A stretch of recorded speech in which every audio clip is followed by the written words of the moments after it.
Bonjour et bienvenue sur la chaîne de l'heure bleue pour ce nouveau podcast. C'est un ami que j'accompagne en développement de conscience qui m'a inspiré cet épisode. Et comme sa problématique est facilement transposable à plein d'autres problématiques, je me suis dit qu'il serait intéressant d'en faire un podcast qui puisse servir au plus grand nombre. Aujourd'hui, on va donc parler de la compulsion, ce fameux comportement qui nous pousse à réaliser une action sans pour autant qu'on l'ait vraiment décidé et dont les conséquences ne sont pas exactement au service de la vie, de notre épanouissement et de notre santé.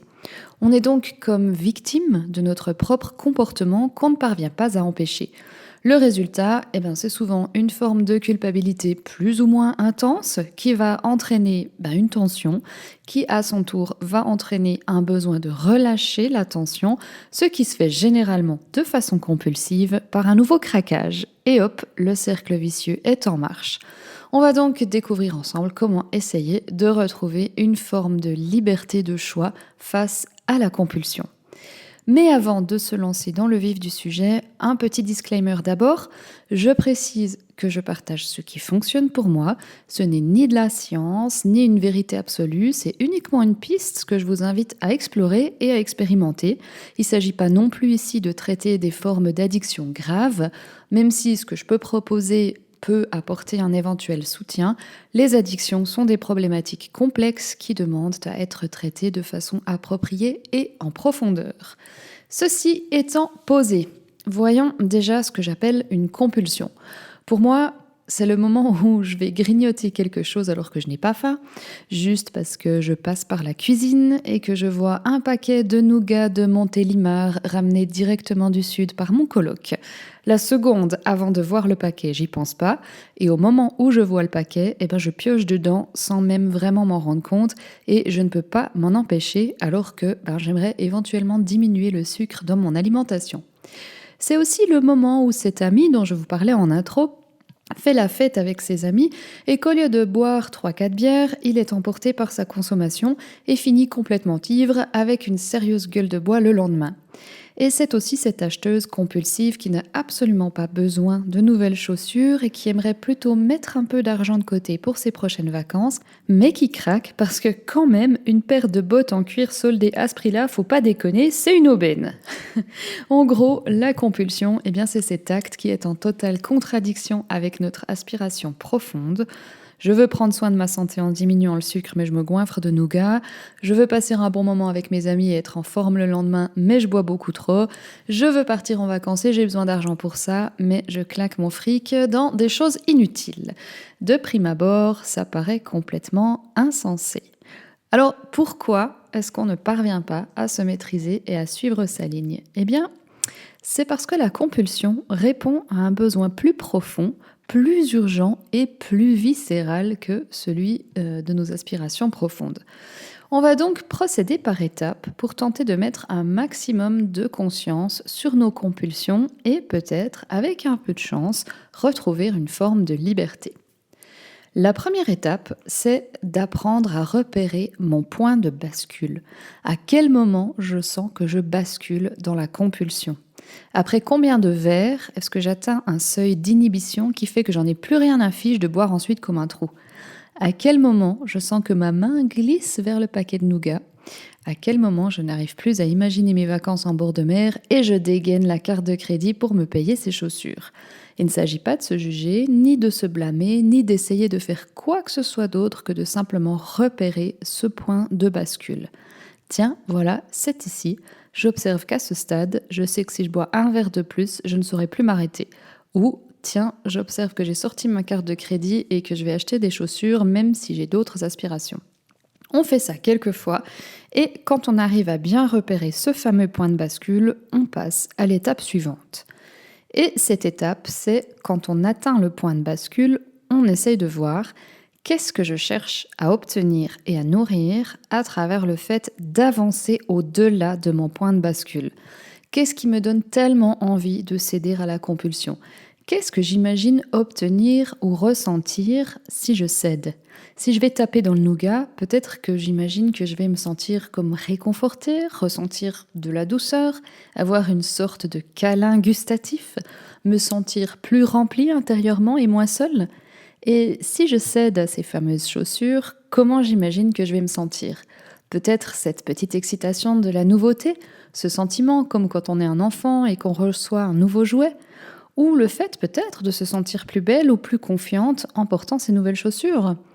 Et enfin, si je bois au-delà du raisonnable, est-ce que je cherche à atteindre un certain lâcher-prise, atteindre une forme d'apaisement sur un sentiment latent d'inconfort, de mélancolie?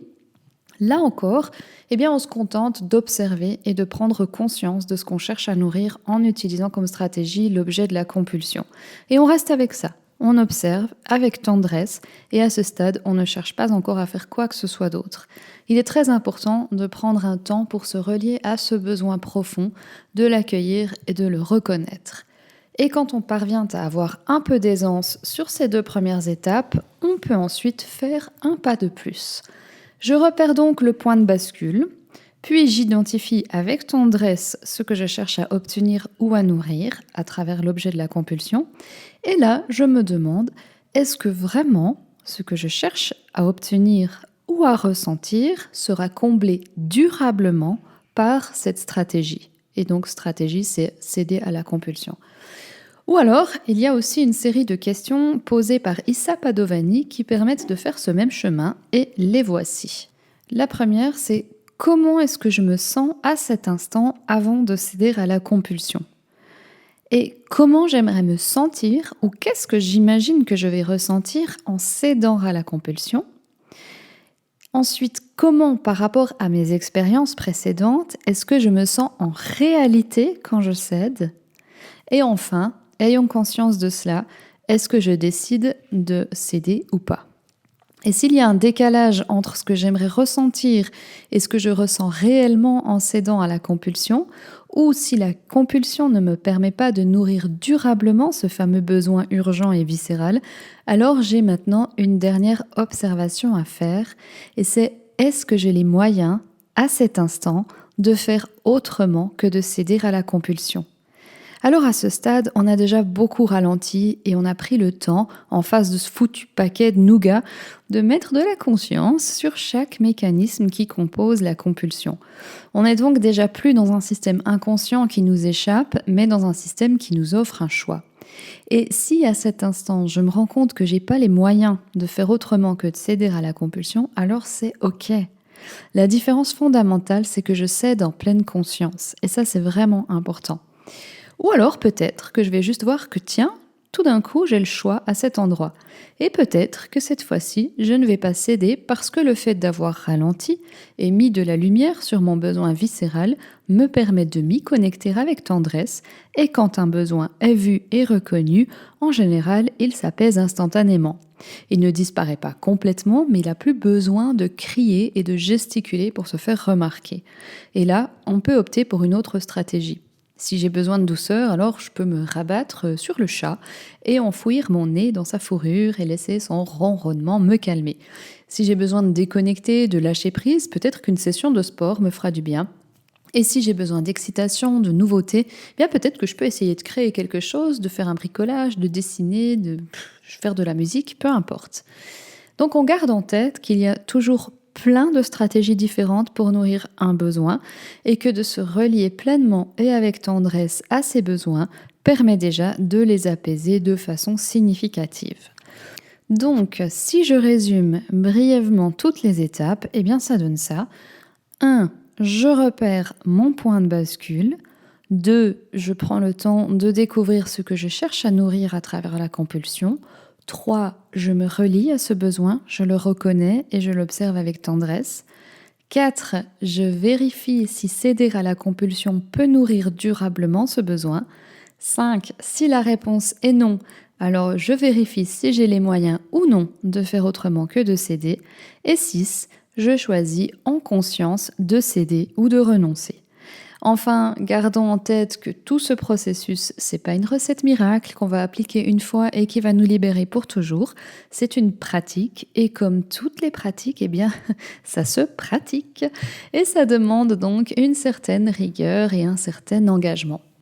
Voilà, eh bien j'espère que ce podcast aujourd'hui contribuera pour vous si vous aussi vous avez parfois des difficultés à gérer vos compulsions. Et si vous avez des commentaires, des questions ou si vous voulez partager vos expériences, eh bien n'hésitez pas à commenter ce podcast et je vous lirai avec grande attention. À bientôt!